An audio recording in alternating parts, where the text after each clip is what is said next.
నేటి పరిశుద్ధ దిన శుభాకాంక్షలు యేసు క్రీస్తు నామమున ప్రియ శ్రోతలకు తెలియచేయుచున్నాను. నేటి దిన వాక్య ధ్యానం కొరకు 92వ కీర్తన 13వ చరణంలో రాయబడిన వాక్యాన్ని చదువుకుందాం. యెహోవా మందిరములో నాటబడిన వారై వారు మన దేవుని ఆవరణములలో వర్ధిల్లుదురు. చదవబడిన ఈ వాక్య భాగంలోని దీవెన నా ప్రియులకు మీరందరూ పొందుదురుగాక. వాక్య ధ్యానం కొరకై ప్రార్థన. కృపగలిగిన మా తండ్రి, మీకు వందనాలు. నేడు చదివిన ఈ వాక్య భాగంలో నుండి నాతో, మా ప్రియులతో మీరు మాట్లాడండి. విని మేము ఆత్మీయంగా బలపరచబడుటకై మీ కృప చూపించమని యేసుక్రీస్తు నామములో ప్రార్థిస్తున్నాను తండ్రి, ఆమేన్.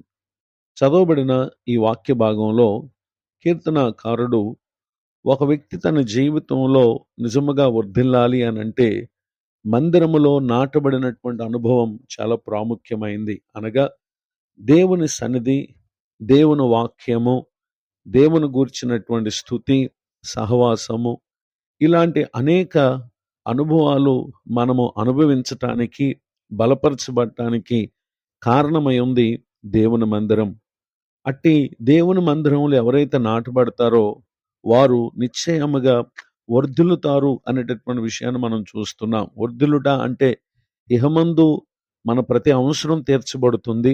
అంత మాత్రమే కాక లోకంలో ధనవంతులు, పేరు ప్రఖ్యాతులు కలిగినటువంటి వారి స్థితిగతుల్లో మనం ఉండొచ్చు, లేకపోవచ్చు. కానీ అంతకంటే యుగయుగాలు శ్రేష్టమైన దేవుని రాజ్యములో మనం అడుగుపెట్టేటటువంటి గొప్ప అవకాశం మనకు లభిస్తుంది.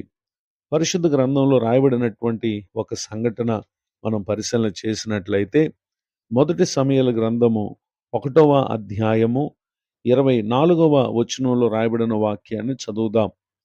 పాలు మాన్పించిన తర్వాత అతడు ఇంకా చిన్నవాడై ఉండగా ఆమె ఆ బాలును ఎత్తుకొని 3 కోడెలను, 9 పిండిని, ద్రాక్షరసపు తిత్తిని తీసుకొని షిలోహులోని మందిరమునకు వచ్చాను.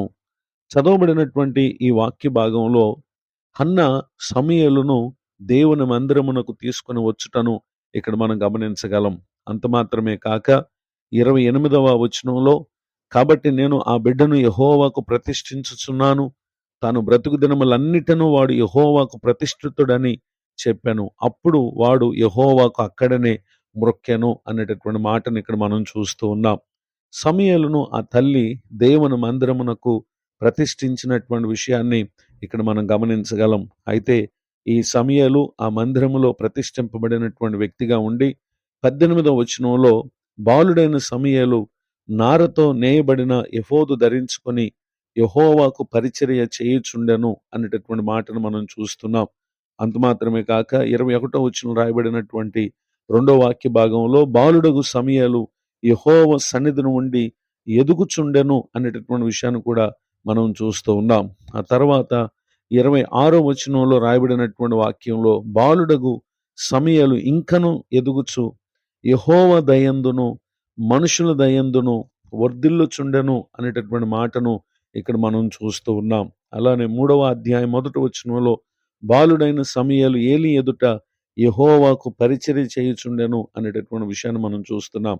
ఆ తర్వాత ఈ 3వ అధ్యాయము 4వ వచనం మొదలుకొని రాయబడినటువంటి వాక్య భాగాల్లో ప్రభువారు సమూయేలును పిలిచినటువంటి విషయాన్ని, సమూయేలు దేవుని స్వరాన్ని వినటువంటి సంగతిని, ప్రభువారు తన ముందున్నటువంటి కాలంలో జరగబో సంగతులను గూర్చి తెలియపరిచినటువంటి విషయాలను కూడా ఇక్కడ మనం చూస్తూ ఉన్నాం.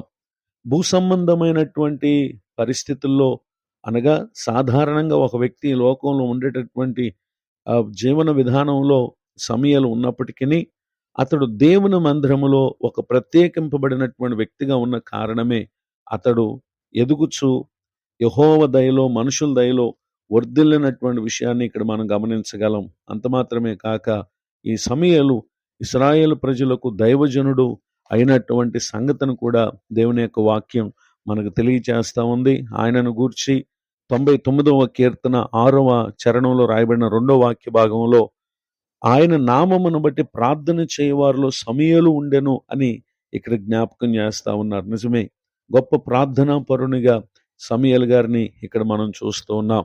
ఈ మాటలు వింటున్నటువంటి నా ప్రియ సహోదరి సహోదరులు, దేవుని మందిరములో నాటబడుట అనగా భూమి మీద అనేక రాజ్యాలు ఉన్నాయి. కానీ శాశ్వతమైన రాజ్యమగు దేవుని రాజ్యం అది యేసుక్రీస్తు ప్రభు తన రక్తం ఇచ్చి స్వరక్తం ఇచ్చి కొన్న సంఘం.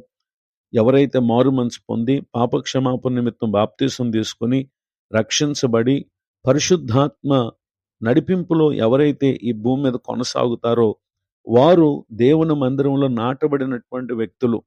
అట్టి వారికి ప్రభు సెలవిస్తున్నటువంటి వాగ్దానం ఏంటంటే, వారు మన దేవుని ఆవరణములలో వర్ధిల్లుదురు. అనగా ఈ లోకంలో అనేక ఆత్మలకు దీవెనకరమైన వారిగాను, దేవుని ద్వారా అనేకులు మేలు పొందుటకు కారణమైనటువంటి వారుగాను ఉండటానికి అనేక అవకాశాలు ఉన్నాయి. గనుక ఇటు దీవెనలకు నా ప్రియులకు మీరు పాత నిబంధన కాలములో సమయాలు ఏ విధముగా అనేక ప్రజలకు ఇశ్రాయేలులకు దీవెనకరంగా ఉన్నాడో, నేటి ఈ కాలమందు మనము దేవుని సంఘములో తోటి విశ్వాసులకును అలానే ప్రభుని ఎరుగని లోకస్తులకు క్రీస్తును చూపించేటటువంటి దైవిక శక్తి కలిగినటువంటి వారంగా, దేవుని ఆత్మ కలిగినటువంటి వారంగా వర్ధిల్లి దేవుని రాజ్యానికి వారసులమగుటకు పరిశుద్ధాత్మ దేవుడు మనందరికి తోడు నడిపించునుగాక. ఆమేన్. ప్రార్థన. కృపగలిగిన మా తండ్రి, వందనాలు. నేడు విన్న ఈ వాక్య భాగం ద్వారా మా ఆత్మకు నిశ్చయముగా మీరు మేలు కలుగు చేసినందుకు స్తోత్రం. దైవజనులను వారి కుటుంబాన్ని పరిచయం దీవించండి. కృంగిన వారిని, దుఃఖితులను, వేదనలో ఉన్న వారిని ఆదరించి ధైర్యపరచమని ప్రార్థన చేస్తున్నాను.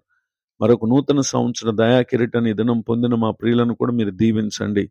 మీ కృపాక్షేమములు, సమాధాన, సంతోషాలు ముందున్న దినములన్నిట మా ప్రియులకు అనుగ్రహించి మేలు కలుగు చేయమని యేసుక్రీస్తు నామములో ప్రార్థిస్తున్నాను తండ్రి. ఆమేన్. తండ్రి, కుమార, పరిశుద్ధాత్మ దేవుడితోడే నడిపించునుగాక. ఆమేన్.